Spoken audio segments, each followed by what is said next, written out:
नमस्कार मित्रांनो, S-V-C classes टेकमध्ये आपलं स्वागत आहे.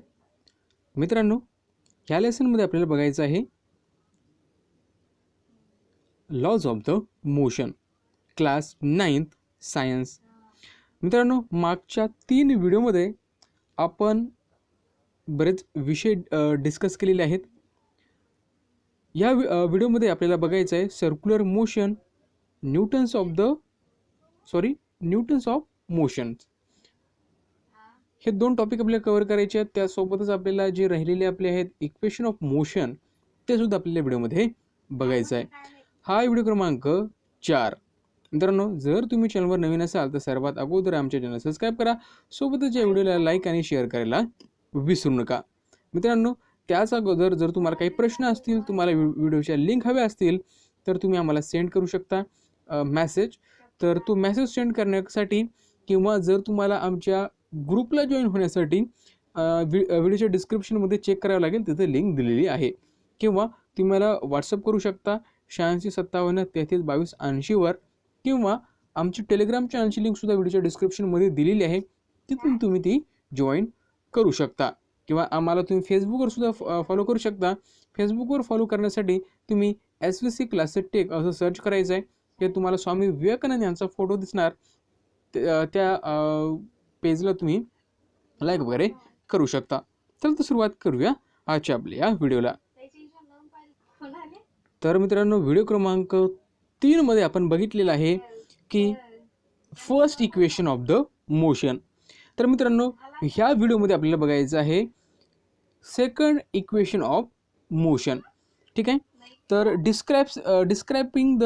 Describing the relation between displacement and time. याच्यामध्ये आपल्याला रिलेशन बघायचं आहे कशाचं, तर डिस्प्लेसमेंट आणि टाईमचं.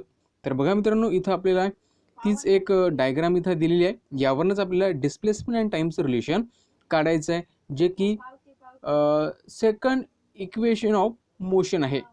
तर बघा मित्रांनो, इथं आपल्याला पहिला तर काढण्यासाठी आपल्याला काय काढावं लागेल. सर्वात अगोदर आपल्याला बघा मित्रांनो, एरिया ऑफ द क्वाड्रँगल्स DOEB. सर्वात अगोदर बघा मित्रांनो, आपल्याला क्वाड्रँगलचा जर एरिया जर काढायचा असेल तर आपण कसा काढणार. तर मित्रांनो, हा एरिया काढण्यासाठी आपल्याला सर्वात अगोदर 2 वेगवेगळ्या आकृत्या लक्षात घ्याव्या लागतील. सर्वात अगोदर हा एक रेक्टँगल आणि दुसरा म्हणजे हा एक ट्रँगल. जर आपण याचा एरिया काढला, तो जर ॲड केला तर आपल्याला या क्वाड्रँगलचा एरिया मिळेल. DOEB म्हणजे DOEB म्हणजे आपल्याला हा एरिया काढायचा आहे. तर मित्रांनो, एरिया काढण्यासाठी बघा काय करावं लागेल. सर्वात अगोदर आपल्याला इक्वेशन मिळवण्यासाठी आपल्याला त्याचा एरिया काढावा लागेल. एरिया काढण्यासाठी बघा एस म्हणजे एरिया ऑफ द रेक्टँगल. सर्वात अगोदर आपल्याला रेक्टँगलचा एरिया काढावा लागेल. Then the area of the triangle. नंतर आपल्याला ट्रँगलचा एरिया काढावा लागेल. आता बघा मित्रांनो, एरिया ऑफ द ट्रँगल नंतर काढावं लागेल. अगोदर बघा एरिया ऑफ रेक्टँगल आपण कसा काढणार. तर एरिया ऑफ रेक्टँगल आपल्याला काढण्यासाठी आपल्याला माहीत आहे. एरिया ऑफ रेक्टँगल आपण कसा काढणार, तर बघा ठीक आहे, हे साईड घेणार OE AE. ठीक आहे, 2 साईड घेणार आपण. इथं बघा AE साईड घेतलेली आहे आपण. AE म्हणजे बघा हा AE. ठीक आहे, इथं दिसत नाही आहे, एक मिनिट. तर बघा मित्रांनो, इथं साईड घेतलेली आहे आपण AE. ठीक आहे, AE म्हणजेच काय, त्याला आपण इनिशियल वेलोसिटी म्हणूया, कारण इथून इथपर्यंत इनिशियल वेलोसिटी आहे, त्याला आपण U घेऊया. ठीक आहे. त्यानंतर OE म्हणजे बघा इथून ते इथपर्यंत हा अंतर म्हणजे काय होईल, टाईम घेतलेला आहे. ठीक आहे, हा झाला एरिया ऑफ द रेक्टँगल. नंतर बघा मित्रांनो, एरिया ऑफ द ट्रँगल काढायचं आहे. एरिया ऑफ द ट्रँगल आपल्याला माहीत आहे, half into AB into DA. AB म्हणजे काय मित्रांनो, A आणि B म्हणजे हाईट ऑफ दॅट ट्रँगलची हाईट किती आहे. आणि DA म्हणजे बेस. इथं दिलेला हा आहे बेस. आणि DA AB म्हणल्या तर हे. आणि जर त्याला हाफने मल्टिप्लाय केलं तर आपला एरिया निघून जाईल. तर बघा मित्रांनो, इथं आपण काय घेतलेलं आहे. इथं बघा मित्रांनो, AE म्हणजे U इनिशियल वेलोसिटी, OE म्हणजे रिक्वायर्ड टाईम T घेतलेला आहे. बघा आता आपण याच्यात व्हॅल्यू टाकूया. यस इक्वल टू ए म्हणजे यू, ओ ई म्हणजे टी, ठीक आहे, प्लस यांच्यामध्ये मध्ये प्लस साईन आहे कारण दोन एरिया आपल्याला ॲड करायचं आहे, plus half into A B plus D A. आता डी ए म्हणजे काय तर मित्रांनो, डी ए तुम्हाला माहीत आहे, डी ए म्हणजे काय, डी ए म्हणजे टाईम, डी ए म्हणजे काय टाईम. बघा आता डी ए तुम्हाला कुठे दिसतोय, तर डी ए म्हणजे हा टाईम कशाबरोबर आहे, तर डी ए बरोबर ओ ई ह्या बरोबर आहे, त्याच्यामुळे आपण हा टाईम घेतलेला आहे इथं. त्याच्यानंतर बघा मित्रांनो ए बी आणि सी डी, बघा मित्रांनो A B C D equal to A T म्हणजे ॲक्सलरेशन अँड टाईम याच्या बरोबर आहे, ते आपण अगोदरच्या व्हिडिओमध्ये बघितलेलं आहे. त्यानंतर त्याची व्हॅल्यू टाकली तर काय होईल, S equal to U T, U म्हणजे इनिशियल वेलोसिटी, टी म्हणजे time, plus half A T square. A T square म्हणजे काय बघा, हा इथला एक टी आणि हा एक टी दोघांचा त्याला मल्टिप्लिकेशन आहेत म्हणजे तो होईल स्क्वेअर. म्हणजे आपण सेकंड इक्वेशन ऑफ मोशन इथं ऑब्टेन केलेलं आहे, मिळवलेलं आहे. कसं मिळवलेलं आहे इथं दिलेलं आहे. आपल्याकडे ती व्यवस्था नव्हती म्हणून आपण चांगल्या प्रकारे इथं रिप्रेझेंट करू शकलो नाही, पण मी पूर्णपणे प्रयत्न केलेला आहे की तुम्हाला हे समजवण्याचा. चला तर मित्रांनो आता बघूया describing the relation between displacement and time. आता आपल्याला डिस्क्राईब करायचं आहे, काय करायचं आहे तर रिलेशन करायचं आहे कशामधलं, तर displacement and velocity. Displacement and velocity यांच्यामधलं आपल्याला रिलेशन सांगायचं आहे. तर बघा मित्रांनो द एरिया ऑफ ट्रॅपेझॉइड. आता बघा मित्रांनो अगोदर आपण एरिया काढला होता, तो एरिया मात्र वेगळा होता, ठीक आहे. इथं एरिया काढायचा आहे तो आपल्याला ट्रॅपेझियमचा एरिया काढायचा आहे. आता ट्रॅपेझियमचा एरिया कसा काढतो त्याचा फॉर्म्युला इथे दिलेला आहे. तर ट्रॅपेझियमचा एरिया काढण्यासाठी आपल्याला करावं लागतं half into sum of the length of the parallel side, म्हणजे पॅरलल साईडची ॲडिशन करावी लागेल आपल्याला, ठीक आहे. त्याची सम करून then distance between the parallel line, आणि पॅरलल लाईनमधलं डिस्टन्स किती आहे हे पण आपल्याला सांगावं लागेल. म्हणजे बघा इथं आपल्याला दिसतंय की हा आपला ट्रॅपेझियम, ट्रॅपेझियम बघा मित्रांनो हा आहे आपला ट्रॅपेझियम. आपला ट्रॅपेझियम असा झालेला आहे, इथं तुम्हाला दाखवतो. हा झाला आपला trapezium, D O E B, D O E आणि ही आहे बी, हे आहे ट्रॅपेझियम. याचा काढायचा एरिया काय सांगितलं, sum of the length of the parallel side, म्हणजे ही एक साईड ही दुसरी साईड, दोन्ही साईडचं ॲडिशन करायचं आहे, ठीक आहे. हाफनं मल्टिप्लाय करून दोन्ही साईडचं ॲडिशन करायचं आहे. देन इनटू मल्टिप्लायमध्ये आहे distance between the parallel line. आता दोन पॅरलल लाईन आहे, ही एक लाईन आहे ही एक, हे दोघांमधले डिस्टन्स किती आहे ते आपल्याला इथं टाकावं लागेल, म्हणजे आपल्याला एरिया ऑफ द ट्रॅपेझियम मिळून जाईल. तर बघा मित्रांनो आता इथं आपण टाकलेलं आहे area of the trapezium half into O D. O D म्हणजे बघा ही एक पॅरलल साईड, दुसरी बी, बी कुठे आहे वरती आहे, ठीक आहे. हे बी हे आणि ह्या इथला ई, बी ई ह्या एरिया केलेला आहे. हे झाला दोन पॅरलल साईड झाले. नंतर distance between the two parallel side what is that is distance, that is the O E. O E distance आहे दोन पॅरलल लाईनमधलं, ओ ई डिस्टन्स आपण घेतलेला आहे.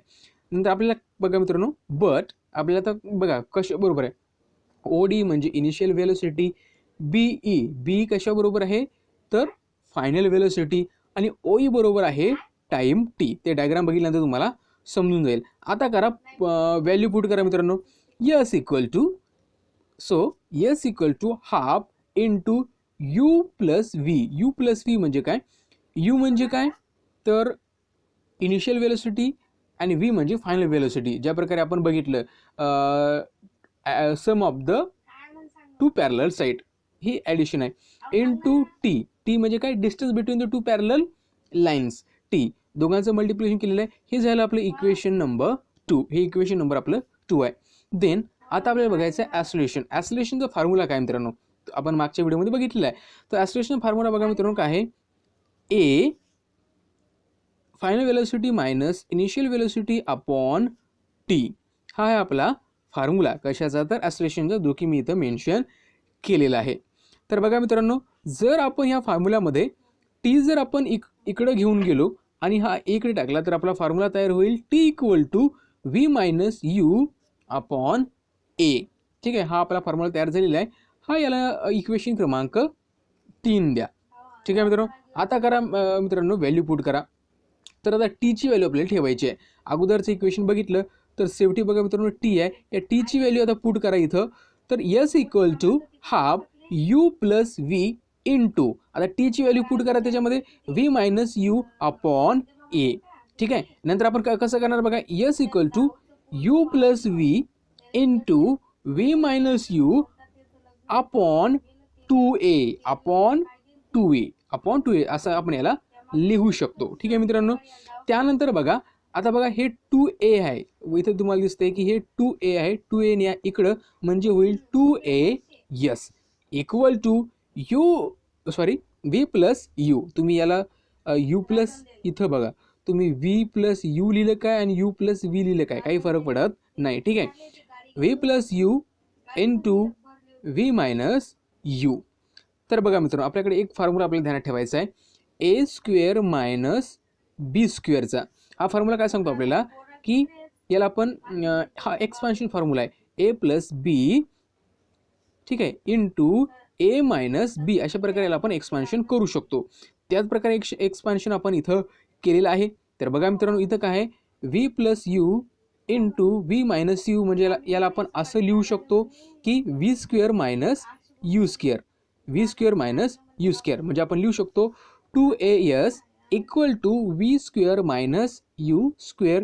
म्हणजे याला आपण हे व्ही आहे इथंच राहू द्या, हे यू मायनसमध्ये आहे इकडं आणा म्हणजे प्लसमध्ये जाईल म्हणजे येईल यू स्क्वेअर प्लस 2as. अशा प्रकारे आपण हा third equation of motion obtain करू शकतो. तर मित्रांनो हे तिन्ही इक्वेशन आपण ऑब्टेन केलेले आहेत. आता आपल्याला बघायचं आहे समोरचं टॉपिक, ते आहे सर्क्युलर मोशन. तर मित्रांनो नंतरचं टॉपिक आपल्याला ते बघायचं आहे सर्क्युलर मोशन. तर मित्रांनो सर्क्युलर मोशन म्हणजे काय, when an object is moving with a constant speed along a circular path the change in a velocity is only due to the change in a direction. बघा जर कोणता object constant speed आहे त्याचा आणि तो एखाद्या सर्क्युलर पॅथमध्ये फिरत आहे, ठीक आहे असा फिरत आहे सर्क्युलर पॅथमध्ये, आणि change in velocity is only, वेलोसिटीमध्ये चेंज होत आहे फक्त कशामुळे तर डायरेक्शन चेंज झाल्यामुळे. ठीक आहे. Hence it is a accelerated motion, त्यामुळे त्याला आपण काय म्हणू असलेटेड मोशन म्हणतो.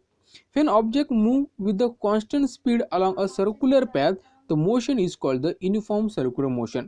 ज्यावेळेस फिरताना त्याचा स्पीड हा कॉन्स्टंट असेल, फिरताना त्याचा स्पीड जर कॉन्स्टंट असेल तर त्याला आपण म्हणणार uniform circular motion.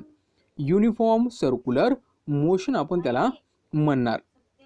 For example the motion of the stone is a sling और that of any point on a bicycle wheel when they are in the uniform motion. Example आपल्याला दिले, example आपण तर तेवढं काही बघणार नाही. त्यानंतर बघा मित्रांनो आता आपल्याला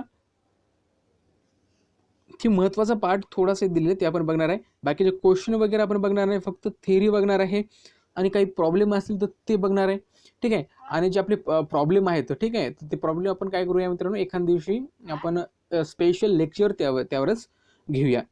if an object moving along a circular path of the radius R, एक ऑब्जेक्ट आहे तो सर्क्युलर पॅथमध्ये फिरत आहे. फॉर एक्झाम्पल इथे काय ठीक आहे मित्रांनो सर्क्युलर पॅथमध्ये फिरत आहे, एक सर्क्युलर आहे आणि त्याचं सेंटरपासून डिस्टन्स आहे आर. आर म्हणजे रेडियस, आर म्हणजे काय रेडियस.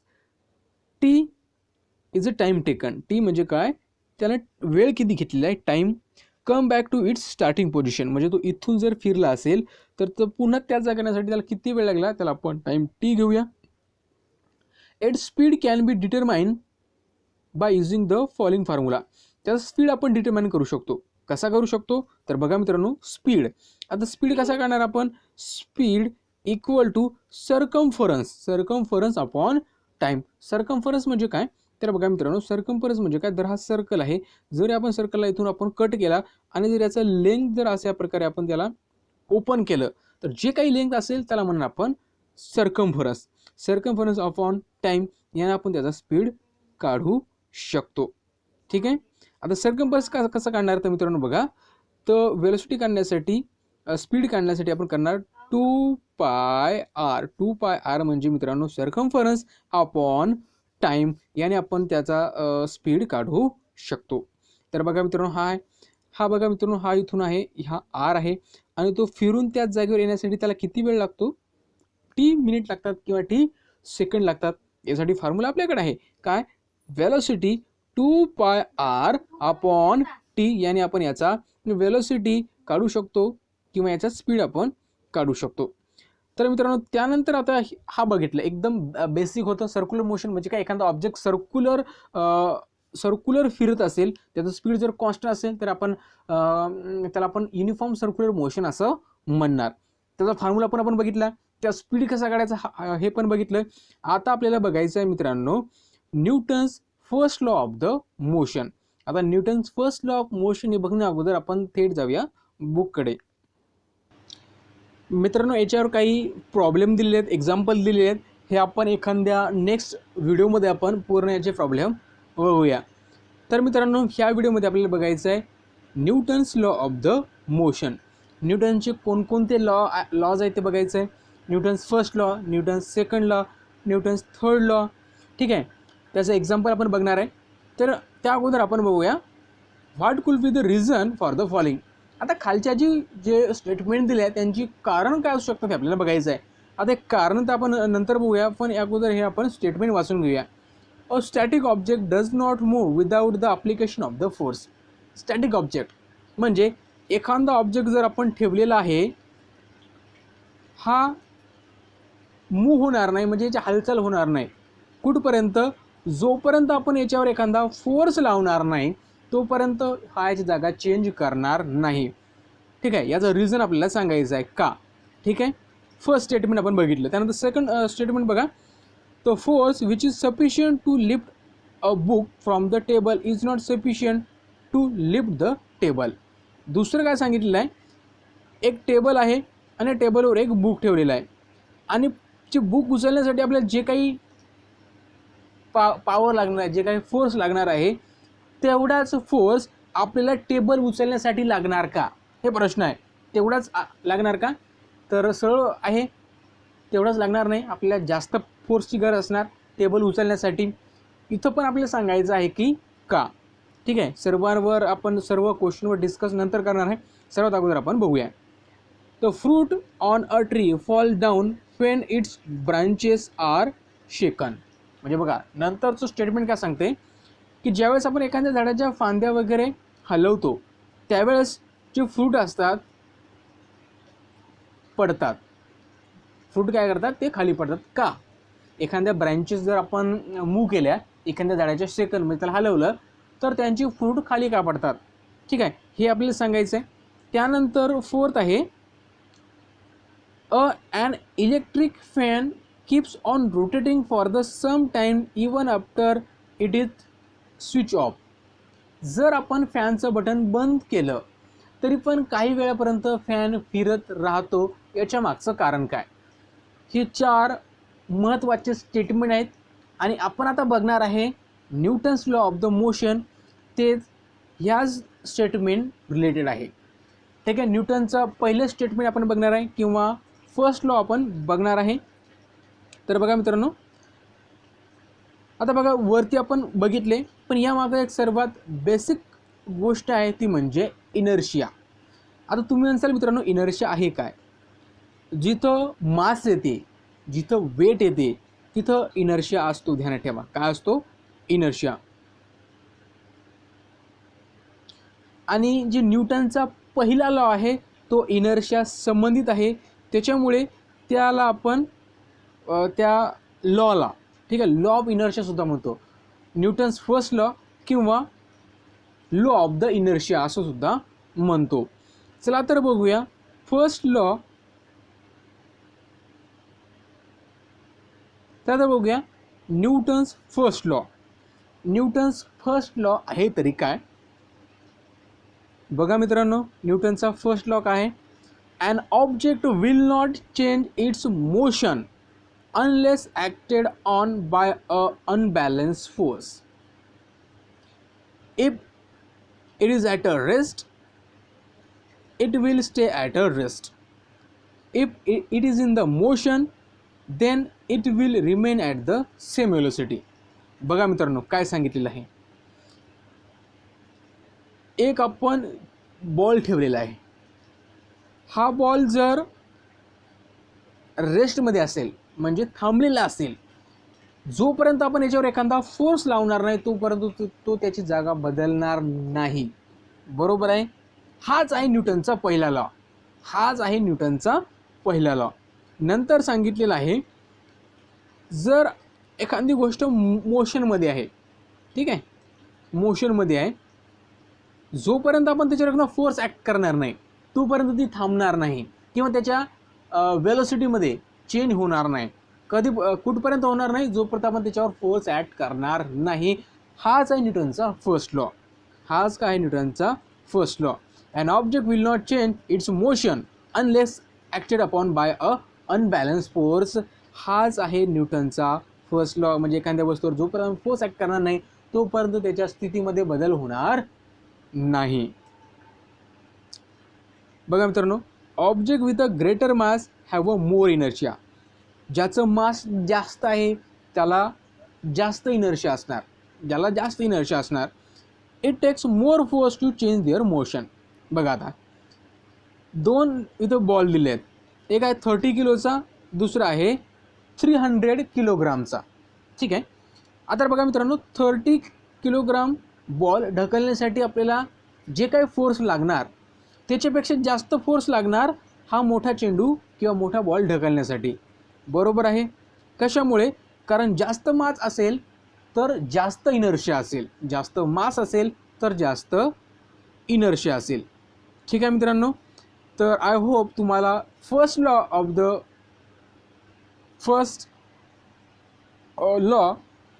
न्यूटन्स फर्स्ट लॉ तुम्हाला समजला असेल.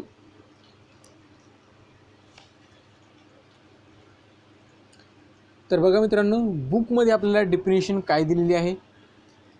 इथे डेफिनेशन आपण फक्त डेफिनेशन महत्त्वाचे पॉईंट घेऊया.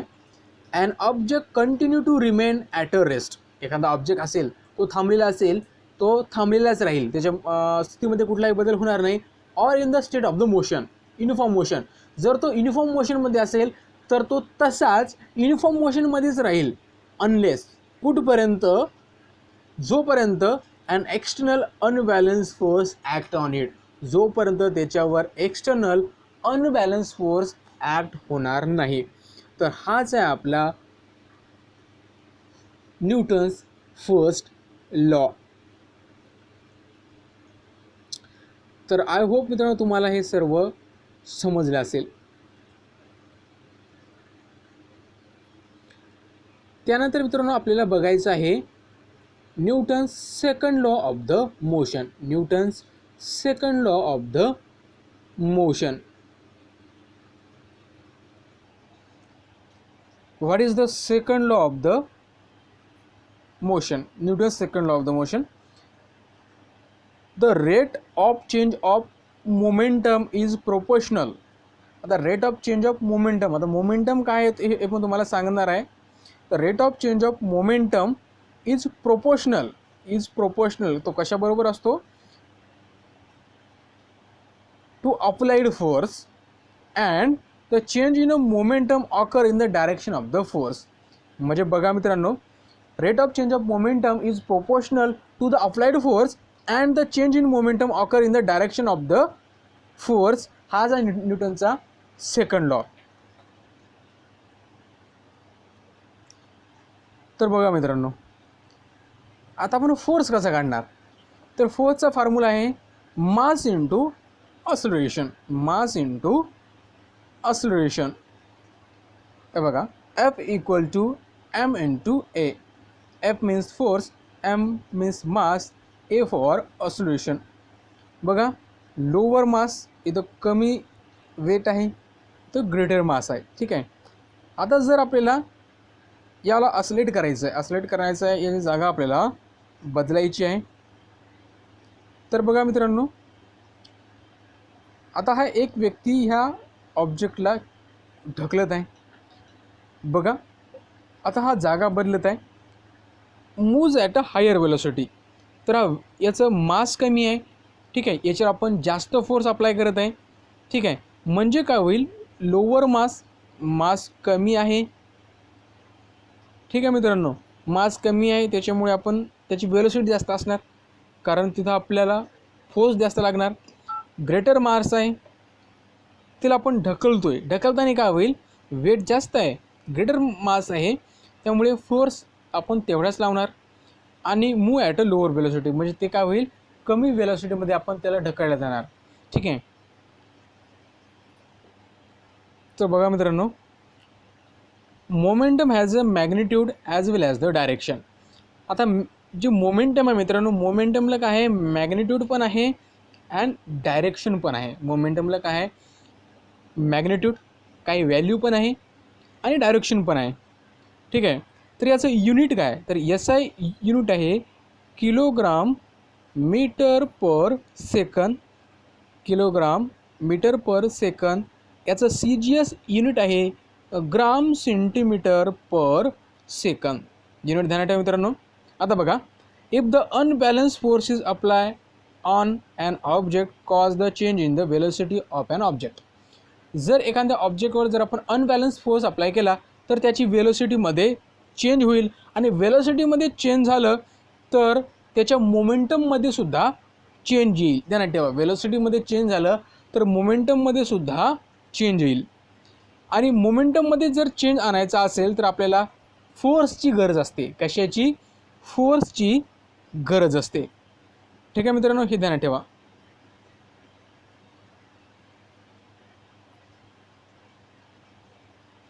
ह्या दोन गोष्टी मित्रांनो ध्यानात ठेवा. आता बघा मित्रांनो, momentum is the product of the mass and velocity of the object. आता मोमेंटम म्हणजे काय, मोमेंटम मीन्स द प्रोडक्ट. हा प्रोडक्ट आहे म्हणजे गुणाकार आहे, कशाचा, मास and velocity of that object. तुम्हाला मी सांगितलं आहे, एखाद्या वस्तू जर मास जास्त असेल, त्याला जर आपण ढकलण्याचा प्रयत्न केला तर त्याची वेलोसिटी खूपच कमी असणार. बरोबर आहे, वेलोसिटी खूपच कमी असणार. ठीक आहे, म्हणजे बघा, मोमेंटम काय आहे, it is a product of mass and velocity. ठीक आहे, P equal to M means mass into V means velocity. ठीक आहे, इथं आपल्याला दिलेलं आहे. आणि मोमेंटम काय आहे, मोमेंटम वेक्टर क्वांटिटी आहे. म्हणजे काय, मोमेंटमला डायरेक्शन पण आहे आणि मॅग्निट्यूड पण आहे. So that's why momentum is a vector quantity.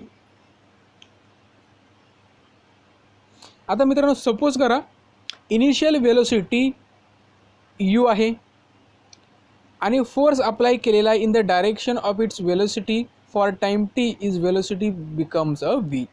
ठीक आहे, फायनल वेलोसिटी आहे v, इनिशियल वेलोसिटी u आहे, फायनल वेलोसिटी v आहे, अप्लाय केलेला फोर्स f आहे आणि टाइम t आहे. म्हणजे आपल्याला सगळ्या गोष्टी भेटलेल्या आहेत. आता initial momentum of the object. आता इनिशियल मोमेंटम काय असणार, मास, हे बघा इथं, mass into velocity. Initial velocity, आपल्याला इनिशियल मोमेंटम काढायचं आहे, त्यामुळे आपण इनिशियल वेलोसिटी घेतली m into you. Final velocity काढायची आहे तर काय घेणार आपण, आता फायनल वेलोसिटी काढणार म्हणजे टाईम त्याला काय तर लागणार आहे, म्हणजे after time t m equal to v. ठीक आहे, आता rate of change of momentum. आता rate of change of momentum जर आपल्याला काढायचं असेल तर कसं काढणार, rate of change of momentum equal to change in a momentum upon a time. Change in a momentum upon a time. तर आपल्याकडे आता दोन मोमेंटम आहेत, एक इनिशियल मोमेंटम आहे आणि एक फायनल मोमेंटम आहे. तर बघा मित्रांनो, दोघांचा डिफरन्स काय असणार, चेंज इन अ मोमेंटम. तर rate of change of momentum काय असणार, mv म्हणजे final momentum minus initial momentum, आणि त्याला टाईम लागलेला आहे t, तो घेतलेला आहे आपण अपॉनमध्ये, इक्वल टू m कॉमन काढा. m कॉमन काढल्यानंतर काही m v minus you upon t घेतलेला आहे. तर मित्रांनो v minus you upon t. ठीक आहे, change in a velocity with respect to time म्हणजे काय असते, ते असते ऑसिलेशन. म्हणून आपण यम इंटू ए इथं घेतलेला आहे, यम इंटू ए म्हणजे मोमेंटमचा formula, rate of change of मोमेंटमचा फॉर्म्युला होतो यम इंटू ए means mass into acceleration, mass into acceleration. आता नंतर काय सांगितलं आहे, न्यूटन सेकंड लॉ आपल्याला काय सांगतो, न्यूटनचा सेकंड लॉ आपल्याला सांगतो की चेंज इन अ मोमेंटम म्हणजे यम ए बरोबर आहे, चेंज इन अ मोमेंटम आहे हा प्रोपोर्शनल असतो कशाला, अप्लाइड फोर्सला. अप्लाइड फोर्सला काय असतो, हा इक्वल असतो, म्हणून आपण इथे लिहिलेलं आहे so that M A proportional to F, M A proportional to the F. आता आपण के इथं कॉन्स्टंट घेतलेलं आहे त्याच्यामुळे F equal to K, F equal to K M A, K आपण कॉन्स्टंट घेतलेलं आहे. ठीक आहे, तर आलेलं आहे म्हणजे आपण घेऊ शकतो की फोर्स काय असणार, के कॉन्स्टंट आहे, F equal to M into A हा आपला फोर्स झालेला आहे. तर मित्रांनो अशा प्रकारे आपण force equal to M into A means oscillation हे आपण इथं बघितलेलं आहे. त्यानंतर आता बघायचं आहे मित्रांनो, आता एस आय युनिट आपण बघूया. The S I unit of the फोर्सचं एस आय युनिट काय आहे तर ते आहे न्यूटन. फोर्सचं एस आय युनिट काय आहे, Newton. The force necessary to cause the oscillation 1 metre. आता बघा आपल्याला फोर्स इज नेसेसरी, की आपल्याला फोर्सची गरज आहे किती, ठीक आहे, 1 मीटर ऑसिलेशन निर्माण करण्यासाठी, 1 मीटर पर सेकंड ऑसिलेशन निर्माण करण्यासाठी. ठीक आहे, जो काय आपल्याला फोर्स लागतो आणि एक ऑब्जेक्ट आहे त्याचं वेट आहे 1 किलोग्राम. ठीक आहे, 1 मीटर ऑसिलेशन करण्यासाठी 1 किलोग्राम ऑब्जेक्टचं जे काही फोर्स लागतो त्याला म्हणतो आपण 1 न्यूटन फोर्स. 1 न्यूटन फोर्स म्हणजे काय, 1 kilogram ऑब्जेक्टचं oscillation 1 metre per second square होण्यासाठी जे काही फोर्स लागतो त्याला आपण म्हणतो त्याला मित्रांनो आपण म्हणत असतो की 1 न्यूटन. ठीक आहे, 1 newton equal to 1 kilogram into 1 metre per second square म्हणजे याचं युनिट आपण म्हणू शकतो, याचं युनिट. ठीक आहे, 1 न्यूटन त्याला आपण इंडिकेट करतो पण actually 1 kilogram into 1 metre per second square असं त्याचं हे होते. सी जी एस युनिटमध्ये युनिट ऑफ द फोर्स, आता सी जी एसमध्ये त्याचं युनिट आहे डाईन, सी जी एसमध्ये त्याचं युनिट काय आहे, डाईन.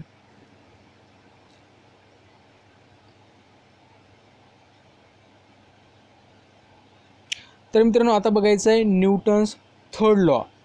तर मित्रांनो न्यूटनचा थर्ड लॉ काय, जे काही क्वेश्चन आहेत, जे काही प्रॉब्लेम आहेत ते आपण मित्रांनो पुढच्या व्हिडिओमध्ये बघणार आहे. आता बघायचं आहे Newton's third law of motion. तर मित्रांनो न्यूटनचा थर्ड लॉ ऑफ मोशन काय, एव्हरी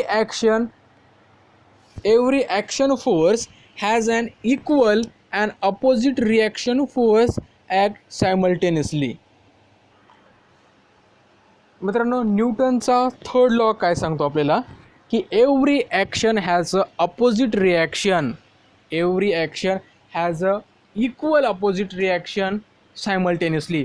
म्हणजे बघा तुम्ही रॉकेट मित्रांनो बघितलं असेल, रॉकेट तुम्ही ज्यावेळेस लॉन्च होते, ज्यावेळेस आपण आकाशामध्ये सोडत असतो त्यावेळेस बघा त्याला आकाशामध्ये जाण्यासाठी काही फोर्सची गरज असते. तो फोर्स आपण कशामधून निर्माण करतो, त्याला प्रोपेल असतात, त्याला इंजिन असतात. इंजिनमधनं मित्रांनो तुम्ही बघितलेलं इंजिन असतात, त्या इंजिनमधनं धूर बाहेर पडतो. ठीक आहे, तो काय करतो, त्याला अपवर्ड फोर्स निर्माण करतो. आता अपवर्ड फोर्स निर्माण करण्यासाठी काही डाऊनवर्ड फोर्ससुद्धा असतो. म्हणजे बघा मित्रांनो इक्वल अपोजिट फोर्स म्हणलेला आहे, म्हणजे त्याला वरती जाण्यासाठी तेवढाच फोर्स गरजेचा आहे, तेवढा की तो त्याचं वेट आहे. बघा मित्रांनो त्यानंतर तुम्ही बघा जर तुम्ही एखाद्या शिपमध्ये आहात, ठीक आहे, नावमध्ये आहात, तुम्ही जर बाजूला बसले असेल नावेच्या, ठीक आहे, जर नावेच्या बाजूला बसले असेल तर तुम्ही काय होईल तर नाव तिथं उलटी होऊ शकते. ठीक आहे, असं का होते तर मित्रांनो इथं न्यूटनचा थर्ड लॉ ॲक्ट होत असतो. बघूया. तर मित्रांनो न्यूटनचा थर्ड लॉ आपल्याला सांगतोय की every action force has an equal opposite reaction force act simultaneously. म्हणजे एखाद्या गोष्ट जर आपण बल प्रवृत्त केलं, ठीक आहे, फोर्स ॲक्ट केला, तर तेवढंच बल तेवढाच फोर्स त्याच्या अपोजिट डायरेक्शनसुद्धा ॲक्ट होतो. हेच आपल्याला न्यूटनचा थर्ड लॉ सांगतो. ठीक आहे. जर रॉकेट आपण लॉन्च करतो, हे कोणत्या लॉवर ऑपरेट होते, तर न्यूटन थर्ड लॉ. एवढं त्याच्यामध्ये महत्त्वाचं आहे. जास्त आपला अभ्यास काही याचं बघायचं नाही. तर मित्रांनो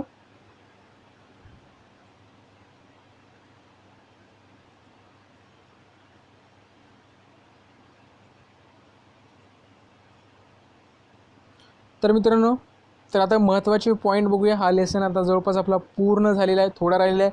law of the conservation of momentum. ठीक आहे. तर मित्रांनो बघा, action and reaction are term that express the force. Action असो की रिॲक्शन, या दोन्ही टर्म आपल्याला फोर्स दाखवतात. This force act in a pair. आता ॲक्शन आणि रिॲक्शन ही एक जोडी आहे. हे काय, एक जोडी आहे. One force cannot exist by itself. एक फोर्स कधीच नसतो. ॲक्शन आणि रिॲक्शन नेहमी असते. Action and reaction force act simultaneously. आणि दोन्ही फोर्स ॲक्शन आणि रिॲक्शन एकाच वेळेस ॲक्ट होतात, हे पण ध्यानात ठेवा. Action and reaction force act on a different object. They do not act on the same object and hence cannot cancel each other. आता दोन्हीही असतात, ते काय करतात, वेगवेगळ्या ऑब्जेक्टवर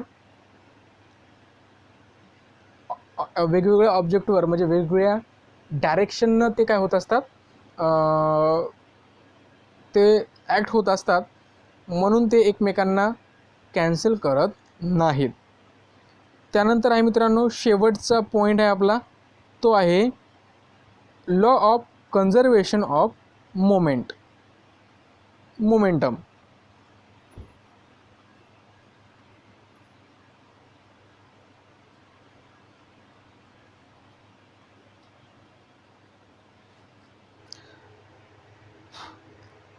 तर मित्रांनो law of the conservation of momentum बघा, दोन ऑब्जेक्ट आहेत ए आणि बी. लक्षात ठेवा, दोन ऑब्जेक्ट आहे ए आणि बी. मी फॉन्ट जरा मोठा करतो, एक minute.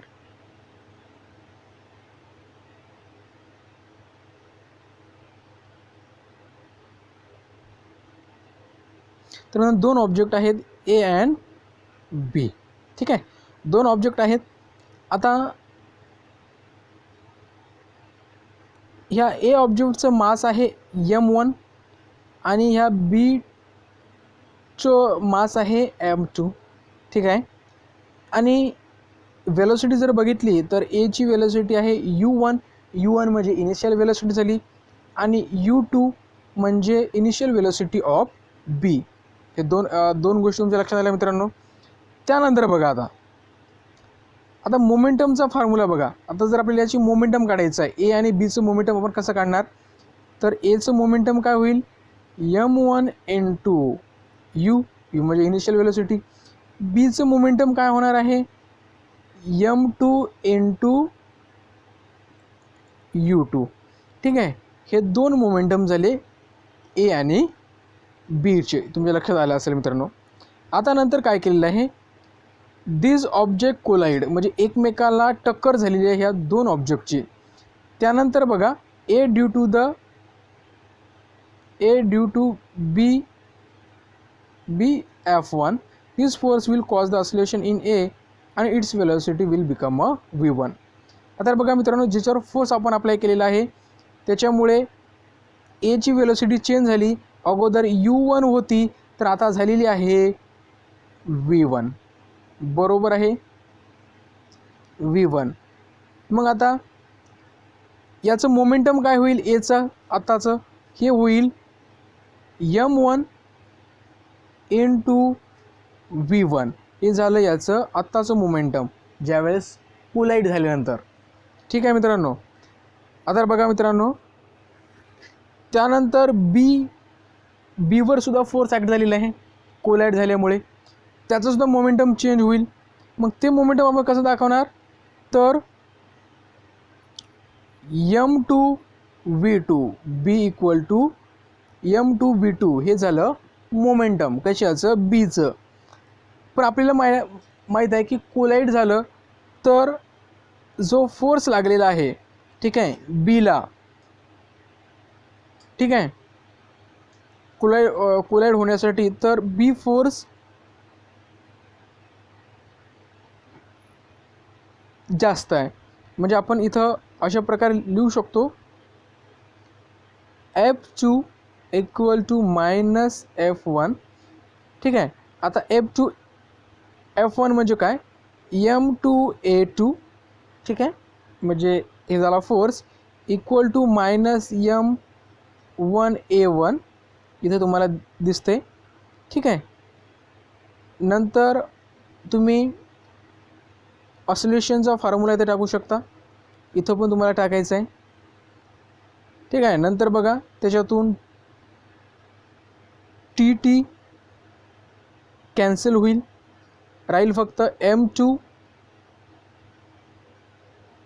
into V1 minus U2 equal to minus M1 into V1 minus U1, ठीक आहे मित्रांनो. त्यानंतर मित्रांनो बघा, त्यानंतर तुम्ही जर मल्टिप्लाय केलं तर एमनं मल्टिप्लाय करा या Vला आणि Uला, इकडे तसं करा. तर तसं केल्यानंतर बघा मित्रांनो आपल्याकडे बनेल V2 minus M2V2 minus V2 M2V2 M1 minus V1 plus M1 minus U1, ठीक आहे. तर